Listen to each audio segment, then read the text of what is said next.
So all of Donald Trump's attacks on the election results are failing. And Donald Trump is circling the drain. Let's talk about that.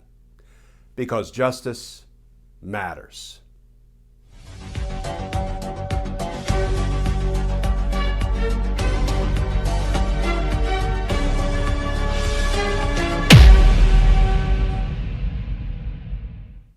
Hey all, Glenn Kirshner here. So Donald Trump is circling the drain. He tried to attack the election results every which way, and he has failed. He tried to steal our votes, and he failed. He tried to overthrow the will of the American voters, and he failed.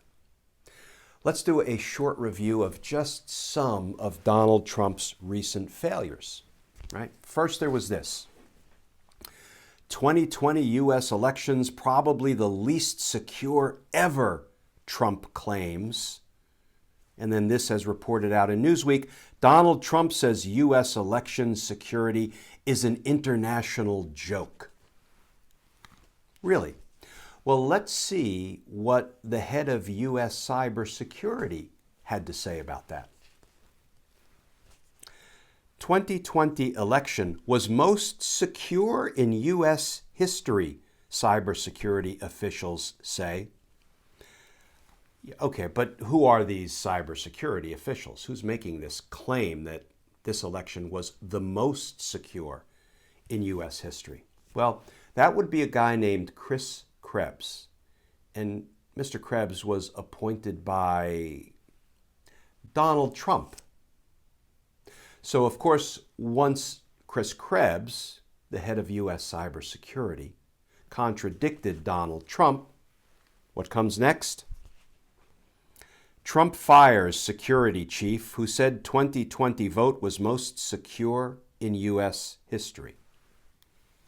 And then Mr. Krebs, after having been fired, said, okay, well, let me just wander over here to 60 Minutes so I can fully and accurately inform the American people of the true state of affairs. Quote, fired director of U.S. Cyber Agency explains why Donald Trump's claims of election interference are false. Okay, so Trump's whole, cybersecurity approach didn't really turn out so good for him. Court challenges. That's the ticket. That's where Donald Trump is going to knock it out of the park, right? So here's what we start to hear from Trump. Trump claims massive proof of Pennsylvania voter fraud, many illegal votes in Wisconsin. Or this, as reported by Forbes, all the elections Trump has claimed were stolen through voter fraud.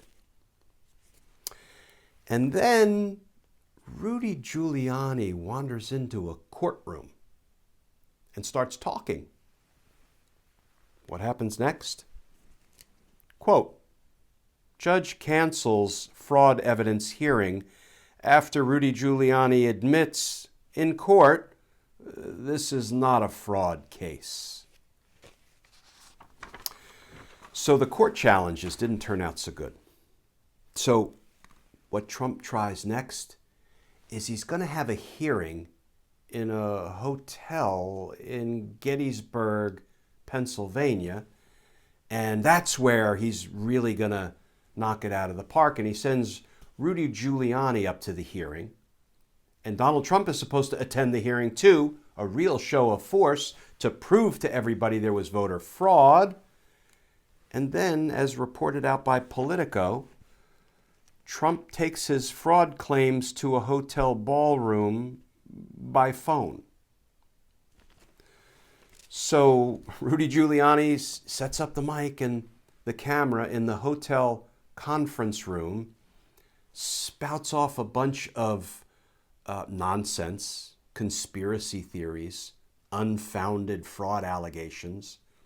Donald Trump chimes in by phone, and then Donald Trump after that announces, we had a great hearing, we won. Okay, Mr. President, Rudy Giuliani setting up a microphone in a hotel conference room next to the breakfast buffet, it's not a court hearing. You didn't win anything. Donald Trump is circling the drain. So now, of course, he's turning on his own. And he decided to lay into the Republican governor of Georgia with this tweet.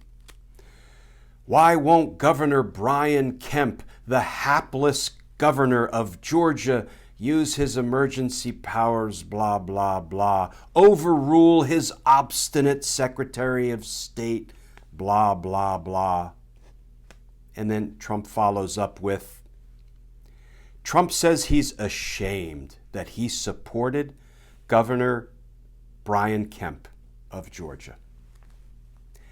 And it sounds like the Republicans have had just about enough, at least some of them. This from Newsweek.